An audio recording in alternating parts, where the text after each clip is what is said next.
Hello. Welcome to iGlobal, the great big Indian money show.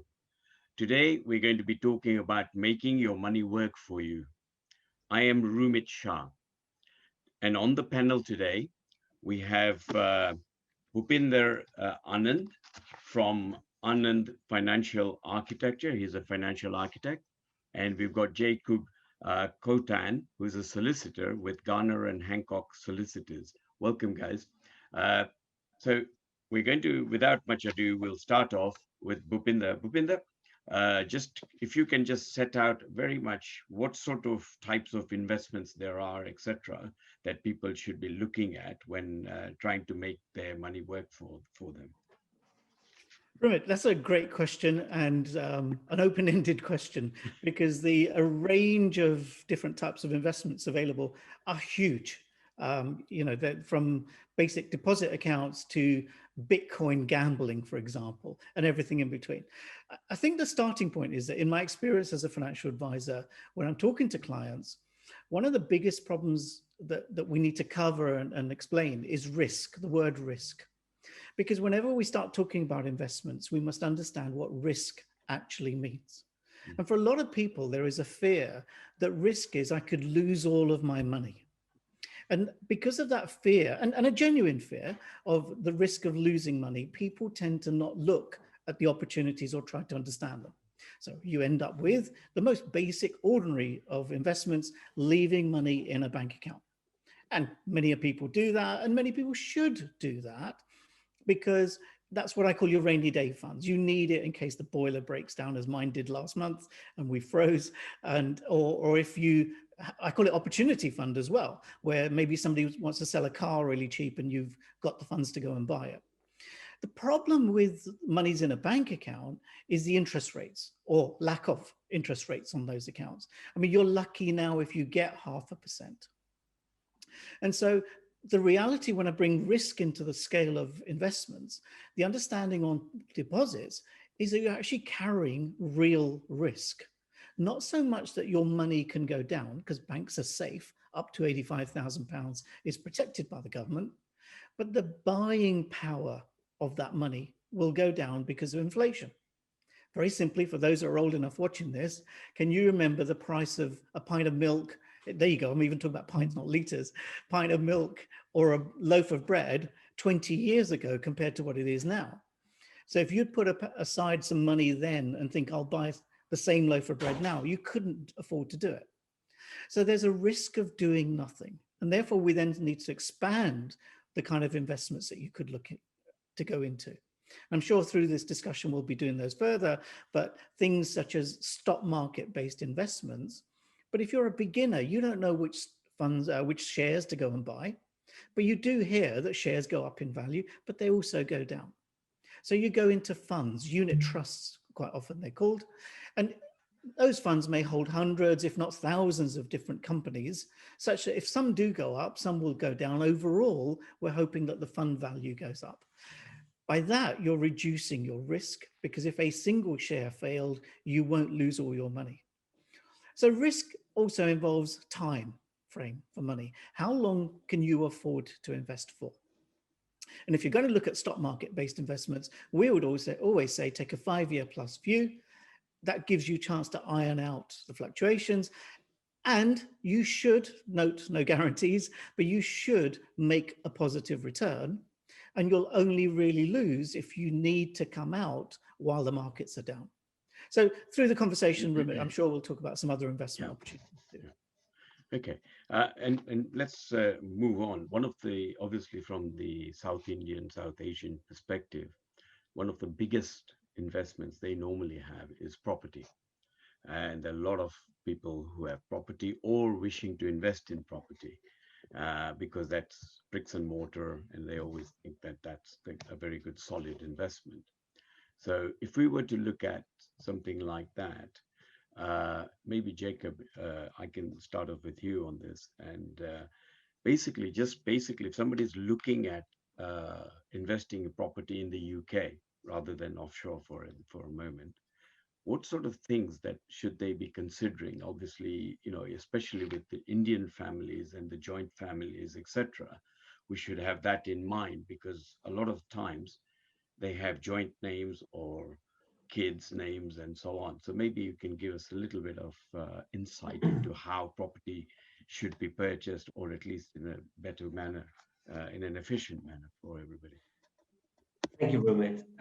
Of course, property is one of the most common investments, one of the investments which holds value over a period of time, as opposed to money, as Bhupinder just mentioned. So, well, of course, if I buy a property on my own, then it's just my name registered in the title. There's no issue. But if I buy it with somebody else, then it's a consideration as to whether we should be something which is called joint tenants. And that means that if one of us dies, the survivor automatically takes whatever share there is left. And if it's multiple, then they split it among those survivors. But if we tenants in common, then we get to decide who gets my share if I die, as opposed to the direct automatic transfer to the surviving tenant. And that's important when when you've got families and various family members.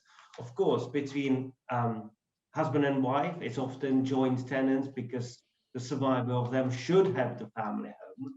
But if it's siblings or friends, they probably don't want their property to end up where, with their brother if they have a child, that sort of thing. So it's important to plan ahead and think about what may happen if one of the owners dies.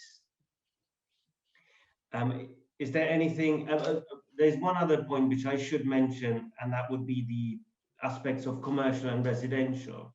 It principally doesn't matter which asset we talk about, but the consideration of how it should be held will always be the same for all the people purchasing. Great, thank you, Jacob. And Bhupinder, you obviously see property as an advisor. You will see properties and people investing in properties, both commercial and resi. Are there any specific things that you should tell people to look out for when they're buying either a commercial or a resi, in a very short way of saying it, but what you would normally advise people from a commercial Again, Rumit, it's a great question because there's so much to it, and I think the starting point for that really is a fundamental question, because for Asians in particular, we seem to think property is the only thing that we can invest in, because I can touch it, I can feel it, and I understand it. The question is it a good investment? And whenever anybody puts that to me, I say to them, compared to what? Because if you don't ask the compared to what question, then everything's a good investment. And the reality is, and this is my opinion now, and it's dangerous to give opinions on these kind of programs, but hey, that's what I'm going to do. My opinion is, I don't think over the next 10 to 20 years that we will see the kind of growth we've had in property over the past 10 to 20 years, primarily because we've seen a collapse in interest rates over that time, which has increased the buying power of people to get mortgages. I'm old enough to remember when I fixed my mortgage rate at 12.75 for a 5-year fix, because that was cheap at base rate of 15.4, and people were complaining at 2 or 3% today. So the driver of property increases, I don't think is going to be there. And so yes, people should look to diversify their investments, which is what I mentioned earlier on. And so property is not a bad investment, but you just need to understand, if you're going to go into property, the risks and the cost of doing so. So stamp duty, the government fee for buying a property. There's a current holiday up to $500,000 of purchase where you don't have to pay any stamp duty, but thereafter it starts to become expensive. So you've got acquisition cost of property, you've got all the legal costs, the mortgage arrangement fees, all of those kind of things. If it's a second property that you're buying, whether that's your own home or an investment residential property, then there'll be an extra 3% surcharge on top. So even though there's a holiday on the $500,000, the 3% is still applicable. Now that's a big barrier to entry for many. Property is also an illiquid investment. So all you're really going to get from property is the income that comes from it. Then we've got issues around that. That's taxable income. So therefore, who should get it? what rates of tax will you pay on it? The ability to write off your mortgage interest has been reduced by the government. No, a lot of people think it's affected everybody. It hasn't. If you are a 20% taxpayer, the change in the mortgage interest relief has not affected you at all. It's only if you're a high rate taxpayer. So a little side note, but getting a bit technical. Then you've got government interference, which for a tenant is a good thing. Currently, you know, tenants have got rights to stay in property even if they're not managing to pay the rents, but landlords are getting penalized. And lots of other attacks on the tax on landlords. So if we're going to go into property as an investment, be aware of the cost of acquisition and the cost of ownership.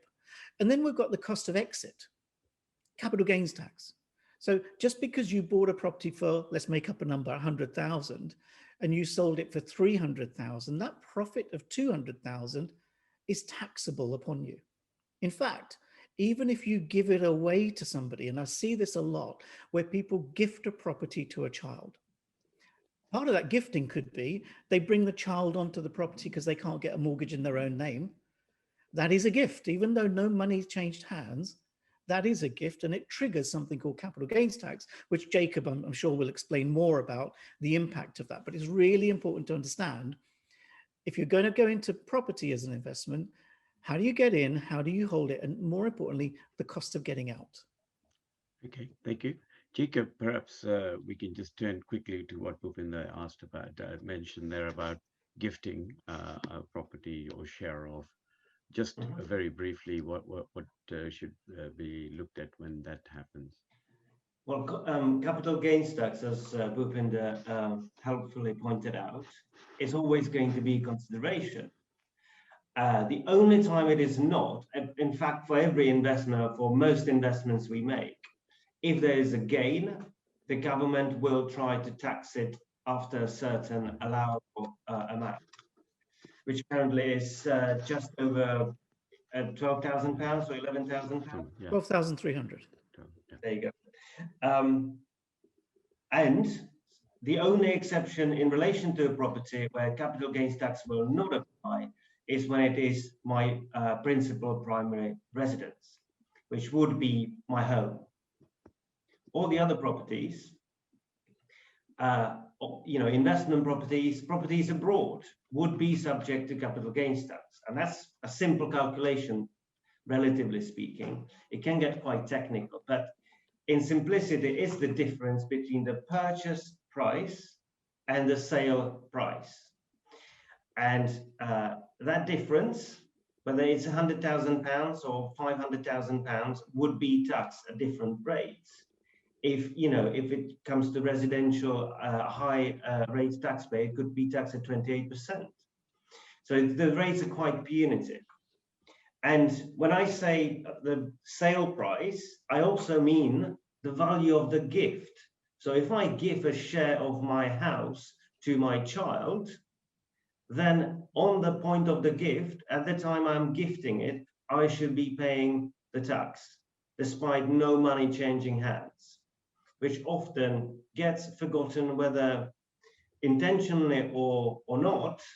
And then if HMRC discovers that, then of course there are going to be penalties. So it's very important to sort of plan ahead rather than think that the system can be outsmarted by giving assets away, so they perhaps are not taxed later on for inheritance tax purposes. It could sort of turn to be both tax for inheritance tax and capital gains tax when somebody dies. So perhaps talk to, the best is to just discuss it with somebody who deals with these sort of investments. Great, thanks. Rumit, can I just add to sure. the inheritance tax point on there, which was that a lot of property people, they will not like me for saying what I'm about to say, but I need to say it. They ignore inheritance tax as being an inherent tax on that property. So quite often I'll say to somebody who's got a portfolio of properties that you've got a debt on your property. And they say, no, I've paid off all my mortgages, I've got no debt. I say, you do have a debt on your properties. If you have a portfolio of 5 properties, 2 of them don't belong to you. 2 of them belong to the taxman, because on your death, the taxman will come and take the deeds for those two for the 40% debt that's on your property called inheritance tax. Now, probably people don't like me when I say that 2 out of every 5 properties don't belong to you. In fact, worse than that, the taxman's also taking a share of the rent on those two as well. How do you feel about that? So people need to understand that the final component of property is not just purchase, holding, sale. On death, what's the taxes? They keep getting you. Let's move on in the interest of time, because we've only got a short space of time.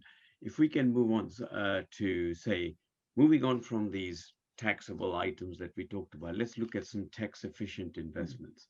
For example, ISAs and SIPs and so on. Maybe, Bhupinder, you can just give us a quick overview of the bits which are available.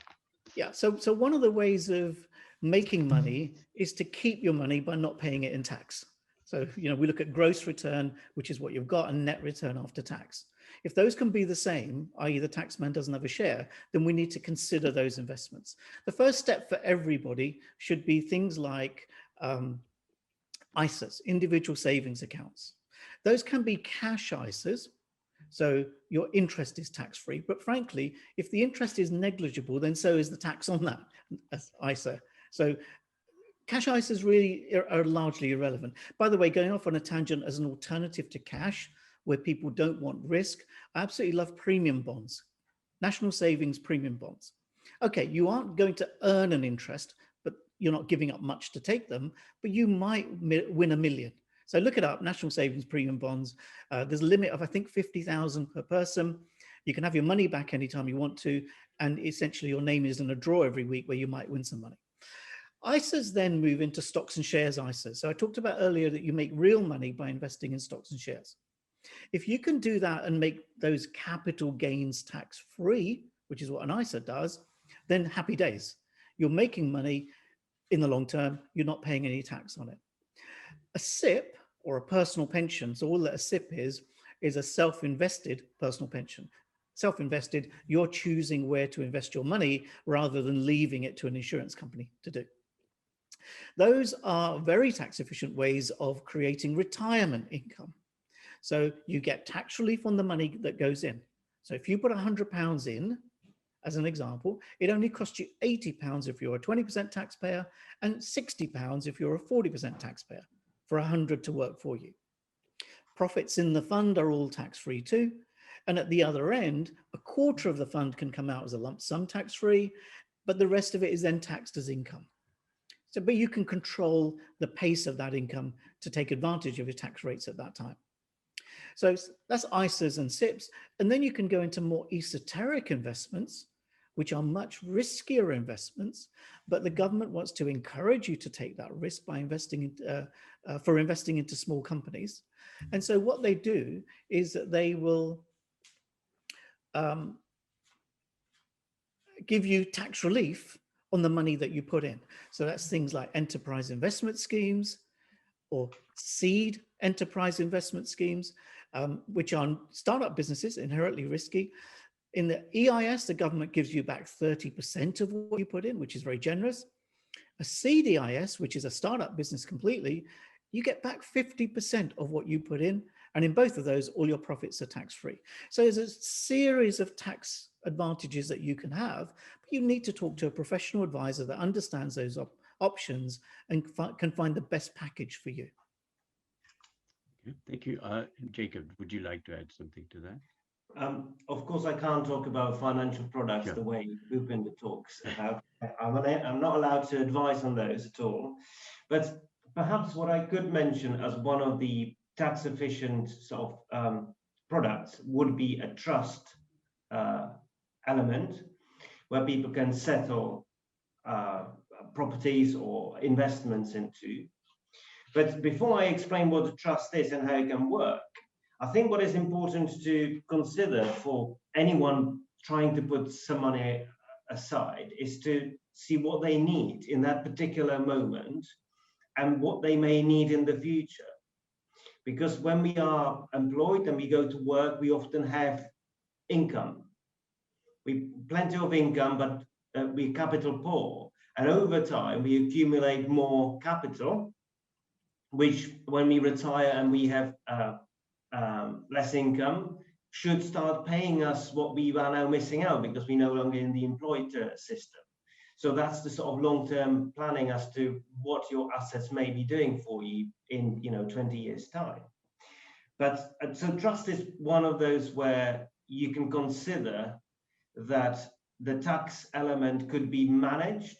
So let's just say, as an example, if I settle £500,000 into a trust or £100,000 into a trust, name my family members as beneficiaries, then I could consider when they may need money. And I can pay them as and when it is required from the trust income. Of course, it will be taxed. It is not as efficient as ISA or any of the products Bhupinder mentioned, but it is something which gives us flexibility in in a period of a lifetime. So you don't necessarily, if it's done in a smart way, it could sit there, accumulate income over time, and only pay the beneficiaries as and when they need it in 30 years' time. So that's just one thing I should probably mention from my area of expertise. Thank you. I mean, I think that's quite important what you just said, because again, with the South Indian families and the extended families and the way the culture works is obviously everybody is working to leave money for inheritance for their children and so on. And sometimes rather than just directly transferring monies to the children, you may want to have control over that money until a certain point in time before they get it. So I think that's quite an important way of doing it. Okay. Rumit, can I add to Yeah, the go on, point on please. trust as well? I think a Sure. very important aspect Yeah. of trusts Mhm. is also a way of protecting your wealth down the generations. Yes. And so often people think of trusts are only for millionaires or people that have big property portfolios. Actually, the principles are applicable to anyone and everyone. If you want to pass your wealth down, now whether that's during your lifetime or after your passing, the best way of doing that is through the use of trusts. Because once those monies are inside a trust, even if you want to say gift 100,000 to a child to maybe go and buy a property or to invest it, rather than giving it directly, which means you've made the child wealthier, which means if something goes wrong in the child's life, such as divorce, bankruptcy, care fees, it could be attacked. In a trust, it stays for what we call the bloodline, because it goes down the generations consecutively, because nobody outside the trust, if they're not named as a beneficiary, can ever have access to that money. So don't think that what Jacob's talking about, trusts are only for the mega wealthy. The principles apply to everyone, and they're not particularly expensive to set up. Great. No, I think that's very, very useful advice. Just going now to the regulated advisors and unregulated advisors, because people obviously, there's a lot of scams also going on out there in the market. What do people need to look out for when they're talking to advisors generally? Bhupinder, this one will be as a starting point to you because you are an advisor. Yeah, indeed. And it's a really, really important question. On the various forums, Facebook forums and things, I see people using phrases that are totally inappropriate, like financial advisor, or in particular, independent financial advisor. And that is a specific brand, if you like, independent financial advisor. So here's the first thing. Two types of advisor. Well, you talked about advisors that are regulated and unregulated. There's no such thing as an unregulated advisor. That's just somebody who gives information and takes no responsibility for it. If we're talking about regulated advisors, there's two types. These are people that are authorized by the FCA, the Financial Conduct Authority. I keep changing names, I can't keep up. The Financial Conduct Authority, and you can look up whether this advisor is regulated on fca.org.uk, and you can look up a list of the person you might be wanting to talk to. The key thing to understand when you're talking to a financial advisor, and you must ask this question, are you independent, which means that they're not tied in with any company and they have access to the entire marketplace of all the products to find the best one for you? Or are you restricted? Because that's the opposite. Restricted, they are restricted either by a product type, they might only talk about pensions, for example, or mainly they're restricted because they can only offer the products of one company. Now, a lot of restricted advisors, sadly, start throwing the word independent into the mix. Be wary. Ask a very straight question. Are you restricted or are you an independent financial advisor? Because one works for a company and an independent works for you. Both of them are protected. So if they give bad advice, then you're protected in two ways. One, by their own professional indemnity insurance, PI insurance, that if they gave you bad advice and something went wrong, you could sue them and that PI insurance should pay. But the second protection for you is if they're no longer trading, then you're covered under a government scheme called the Financial Services Compensation Scheme, FSCS. And that will protect your investments up to, I think, 300,000, I think is the limit now, of how much they will cover you for. If it's an unregulated investment, you're not protected. You're going in and keeping your fingers crossed tightly that this thing is not a scam and it works. So ask the question, is the advice, is the product protected under FSCS? And beware, sometimes regulated investors will say the manager is FCA registered. That's not enough. Is the product regulated or unregulated? So lots of people have seen lots of scams of money bonds and capital protection bonds where they're not really protected. On the FCA website, there is a list of products that have been proven to be scams, but be really, really careful. I think it's really appropriate at this point where we're talking about unregulated investments to talk about things like cryptocurrency and Bitcoin. Well, they're not investments, full stop.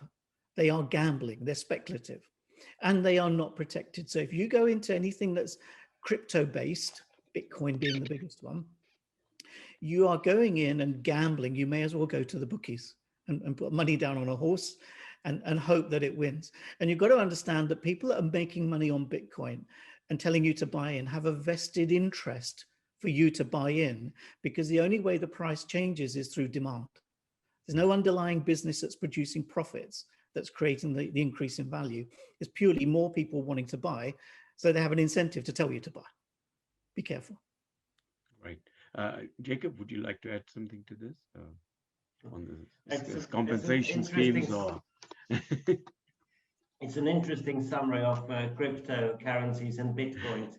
We could probably spend another hour talking about that. Yeah. But perhaps just to give a summary, if we're talking about unsafe investments, scams, that sort of thing, I seem to remember that last weekend I read something in the newspapers about scam calls to elderly calling and demanding money so they stop calling. So this is as far as it got these days. Yeah. Yeah. I suppose, yes, going for reputable providers, perhaps providers being referred, financial advisors being referred to you by somebody who's had some experience with them would be a good start, as opposed to sort of being called or, cold call, so to speak. If something is too good to be true, it probably is going to be the case. And I think most importantly, not leave it to just anyone independent. It's like anything in life, just have an idea, think about what is going to happen. How much money you're willing to depart and potentially lose, or put it into a safer, less safe investments, that sort of thing. If people come to me to have their wills drafted, they have an idea. They know, they have considered their family and who may get what and at what point and why. Do the same thing when you invest money. Great. Or ask somebody to help you. Just think about it. Yeah. Okay. We're going to run out of time soon, but I think we just wanted to touch on something when we talked about property early on, but also just generally foreign property and investing in foreign property. There are obviously quite a lot of pitfalls and quite a lot of things to look out for. Maybe Jacob, you can start on just giving us a little background as to what we should be looking out for when doing this. Of course, foreign properties, there would be holiday homes, or there could be part of inheritance. It's particularly relevant to a number of Indian families, Yes. where they either have a holiday home or some or retirement home, so to speak, in India, or they could just inherit something and become owners without even wanting to be, because their parents would have been living in India, and they would have, as a result of them dying, would have become owners, and then suddenly they have a property abroad. It is, of course, quite difficult when it comes to the technicalities of dealing with it. But you may become an owner of a property with your brother you don't like, just abroad, with all the tax implications and all the necessities you should think about. You know, we talked about planning for wills and inheritance tax, all sorts of things of various jurisdictions. So it's quite important to know where your assets are and what you actually plan to do with them, rather than leave it behind and then let things develop when it's too late. Sure. Thank you. And Bhupinder, just a point about what Jacob just mentioned, actually, is very important. I think a lot of people invest all over the place and they have investments, but typical Indian family or whatever, you have mainly the father or the head of the family who will have a lot of the knowledge of where things are, and the rest of the people, the wife or the children may not be aware. And I think it would be good to encourage everybody to make sure that they write everything down, where things are, what their passwords may be, etc. And even leave it with some lawyers, at the end of the day. But obviously, we assume they're making their will and all that. But if something were to happen to them, obviously, without knowledge of all these things which are out there, does that make sense from your perspective? In a simple word, absolutely Yeah. yes. Two Yeah. words. People, there's a phrase I use with people quite often is, are your affairs in order? Mm. And it is shocking how few people pay enough attention to their demise. Now, I'm not saying you should think about that each and every day. That would be pretty morbid. But to at least say we are not immortal. No matter what our herbal remedies may be, we are not immortal. One day we're going to leave this planet. We leave the planet on a choice. Do we leave a mess behind, or do we leave things in order? And it's us that are in control of that choice. Make the right choice. Exactly. Thank you. And the last, but I think one of the questions I think we were, when we were talking early on, is when grandparents are having cash or whatever accounts for their children, uh, they put monies in and have the account in their name. And obviously, when the child becomes 16 and so on, that money automatically, then they have a right to do things with that. And is that something that we should be touching on at all? Either of you really to that? Perhaps I can just give Yeah. the non-financial overview of that, Right. and we'll do the financial one. Putting money away for grandchildren is quite a commonplace, I have to say. There are risks, and if we've got a large amount of money available to somebody when they turn 18, it could be a dangerous time for that person because the money can go very quickly. So that's one pitfall, more of a practical one. Mm. And perhaps I'll develop on that. There could be stops as to delay, as to how can one delay the access to money. So that's perhaps delay that to the age of 25. Mm-hmm. And one other point I want to mention very briefly is a gift. So if we are giving something away, whenever we make the gift, if it's over the sum of £3,000 per annum, then we're making something which is called a potentially exempt transfer. So if we die within 7 years of making the gift, it will still be taxed as part of our estate. So it makes sense of, if I want to give something away, to do it in relatively young and healthy age, because it may still be taxed even if I don't have the money on my death. Okay. Bhupinder, any last? Yeah, I have a lot of clients who want to gift assets away, particularly grandparents to grandchildren. And of course, they could do it directly, but it's called a bare trust when they do that. So they're holding it temporarily. But the child at 18, or as Jacob suggested, you could push it to 25, becomes automatically entitled. What could be better is a discretionary trust where the grandparent can be the trustee, so they're in control and can decide when or if, from a range of beneficiaries, in fact, anybody could benefit.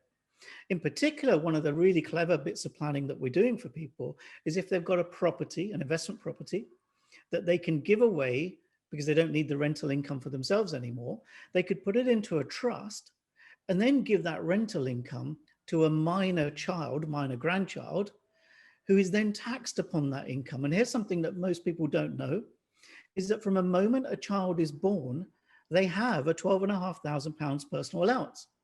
Now, very, very few people know that.